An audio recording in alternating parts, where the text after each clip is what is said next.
Tonight I am stepping into the digital vortex of Born of Osiris with riff wizard Nick Rossi, the man who strings together cosmic chaos and makes it sound like enlightenment.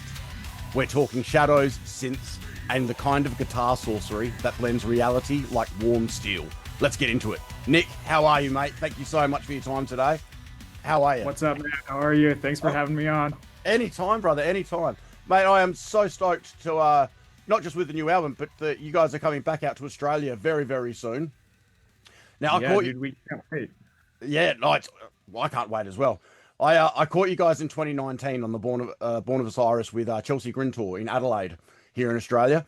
It was actually a major catalyst for me. I'm 46 now, in starting a new band and getting back on stage and grabbing a mic again. So that show had a major, major impact on me getting back on stage, which is amazing. What are you most That's so. looking? Oh, cheers, man, cheers. What are you most looking forward to coming back to Australia? I don't know exactly what the most thing I'm stoked on is. I just can't wait to go overall because I actually came for the first time before I was in Born of Osiris for the last Soundwave ever in 2015. And that just like I had the opportunity to go with another band that needed a fill-in guitar player, and they were doing Soundwave, so I came down and it just solidified my love for it. Because then we came back, yeah, in 2019, and I'm so stoked to return for the third time. Love the vibes, love the food, love exploring, love the people. The metal community there is badass. I just can't wait to come back. It's going to rip. Yeah. Now, do you have any like fond memories of the 2019 or any of like the other tour coming out to Australia? I have this memory of I met some people at one of the shows, and I think they ended up being super chill, and the house was not too far in some beach town. I think it was in Adelaide, and we went down there and just hung out, got away from the chaos of travel for the day, and just spent the day in the beautiful Adelaide beach area. I don't know exactly where I was, but it just I'll never forget it. And yeah, going around, me and Ronnie, our singer, we like getting ramen, and I feel like there's a lot of good ramen in Australia. Got Yeah. some fun food there, and yeah, just the whole vibe and the culture down there is totally badass. So I can't wait. It definitely sounds like Adelaide being that laid back, chilled, Yeah, come and hang out by the beach and just have a relaxing day. So for sure. Yeah. definitely sounds like Adelaide. Um, Hell yeah.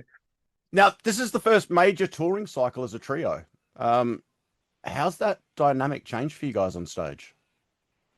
Yes. So interestingly enough, the trio thing really only existed on our Europe tour, which happened earlier this year. Okay. We just by happenstance, we were kind of in a difficult situation, and we pushed through Europe tour as a trio. However, on this past US tour that we just completed about 2 weeks ago, we brought in some amazing people. Travis Montgomery is playing second guitar with us now. He was in a band called Threat Signal, who I loved when I was a kid. Yeah. And a very old friend of mine and a great guy, his name's Dan Marinero. He is playing bass and doing backup vocals. So when we arrive to Australia, we are arriving as a full-blown five-piece. Oh, that is Gonna be awesome. yeah, so we are going to be giving you the full first Born of Osiris show. Yeah, We're because really stoked. It feels awesome to be line up. Yeah. yeah, on that European tour, you would have been juggling a lot of different hats on stage then. Yes, you could say that. Yeah, I was juggling quite a few things. Yeah, it was very intense. And it was difficult thing to do, but looking back, I think I'm better for it. I think we're all better for it. Yeah. Showed me a lot of who I am as a person and as a musician, and what you can accomplish when you just put your mind to it. So Yeah. even though I know people, we're living in this world where people look on stage and they're like, oh, there's only three dudes up there, like half of this shit must be fake or whatever. It's like, man, I know in my heart I gave it everything I got, and now we move past that, and we're once again a full live band. So I have no regrets, and I have no bad feelings about anything that happened, and I'm super stoked on the future. Yeah. So are you still running some of the synth stuff on stage yourself? Yeah, so I use an Ableton Push. It works in tandem with Ableton. It's a really cool piece of technology, and I'm not gonna go out there and say I'm some amazing piano player per se, like straight up keys, but I do a ton of like the production and the synth work on recording aspect, and it's really sick because you can kind of load up all these custom samples on the Push and like trigger all these crazy sounds and create a bunch of atmospheres and stuff. It's just a fun thing to do. I think I see actually from Australia, Northlane does it, Yeah. and I've seen Silent Planet doing it too. I think it's cool. Like we're all big fans of electronic music, so to kind of have something that represents that aspect on stage has been fun. Yeah. And it looks like you're sitting in your studio now. I can see the keys and stuff behind you. I'm in my studio as well. Um, Yes. I love that feeling of, sitting down and just experimenting with different sounds and seeing what you can do. The best, So, yeah, yeah, the best feeling. yeah, amazing. Now, the new album is a lot darker and a lot more like emotionally sort of raw energy, I would say. Is there any part of Through Shadows that feels like the most personal to you? Well, really, it was an interesting album because it took us a long time from when we started the writing process all the way to the finish line. Yeah. There's a lot of like revisiting of songs and restructuring and trying things. And there was kind of a point where like we were like, okay, we've done so much with these songs, like we should not in a bad way, like lay it to rest and forget about it. We're like, let's just let them be what they are and let this represent this chapter of the band and release this because we had just been kind of stuck in this loop for so long, working on it for so long. So once it came out, it kind of took on this like new meaning, I guess you could say, where all of the personal things and all of the hardships and everything, all of a sudden they like made sense lyrically and thematically when we were writing them. They had their own meanings at the time, but they took on a much bigger picture meaning at the end. So for that reason, it became an entirely very personal piece of work for all of us that we all reflect on. It represents a certain time period in the band. No, awesome, awesome. Now, Yeah. as a guitar player, and for all the other guitar players out there, I'd be amiss if I didn't mention your down picking. Your down picking is just ridiculous. You've got so much strength in there when you play. Are you doing anything like, is it just a practice thing? Are you exercising? Is there something you're doing that's like giving you that strength and power to get through a whole set like that? It's funny you asked that because there was like a long time. So, okay, like when you're in this futuristic age where all you have to do is like log on to Instagram and you just see all these people that are insane and playing circles around you, Yeah. and like it can make you feel crazy. Like even, like at every turn you look, you're like, holy shit, this 10-year-old kid is totally outgunning me. But so that was kind of going on in my brain for a while when that was all kind of rising up. And at that point, I always saw like the downpicking thing as like a weakness, to be honest. I was like, oh, all these other guys are so fluid because, maybe I didn't learn these certain crazy shred techniques when I was young. And like, I just was like really passionate about like riffs and stuff. And I was always like, I wish I could do that. But then I was like, you know what, dude? Like, you just got to be you. And like, so now I see it as like a strength and like a part of my style. Like, it just became something that like, I'm like, I'm good. I'm good at this. I got this technique down a lot. So it like lended itself to like how I write and how my music kind of sounds. So it's been like a journey with it, if that makes sense. It's Yeah. fun, but overall, to answer it on a more technical level, you just gotta dig in, man. Just gotta Yeah. get pissed. I love that. I love that. Yeah. It's all about digging in. That is the best Yeah. advice. Like, you could give any guitarist, especially when recording, like dig in, get in there, give it some. Um, Yeah, absolutely. that is awesome. What gear are you using at the moment? Like, I have to ask for all the guitarists out there. Yeah. You were using Vader's from memory? I Playing was using Vader? Vader's. I was using Vader's, and I did go through a headless phase, and I still love them. I have two of them sitting right here. They're great guitars, but when I grew up, I played Jackson and stuff, Yeah. and now I just love like that super strat kind of style model. So I play the DC models, which are by Kiesel. They're amazing. They're very well built, never any big issues on the road, and they're super smooth to play on. They just kind of feel perfect for this style of music. And then for a long time, we were using Axe Effects, which I think most people were, and that was great. But once Quad Cortex came out, just the smaller footprint and the ability to put that in your backpack or a guitar case when traveling and know that your whole rig is safe Yeah. is kind of can't be competed with. So we switched over to those, and just the ability to like you can do so many cool things with it. Like we do a lot of the set on pitch shifting now, Yeah. because it's just like you end up having to travel with six guitars, and now we have our other guitar player Travis and Dan. So it's like you're talking if you're doing six, seven, and eight strings, you're talking about bringing 12 to 14 instruments, and it just gets to be crazy expensive and everything. So we've the Neurals have blessed us with their amazing pitch shifting technology, and it just allows the set to run smooth and make things easier for our techs and everything. I still love extended range instruments, but with the amount of international travel we do and stuff, this just works for us for now. So Yeah.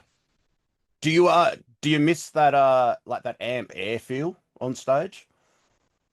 all the time, man, Yeah. all the time.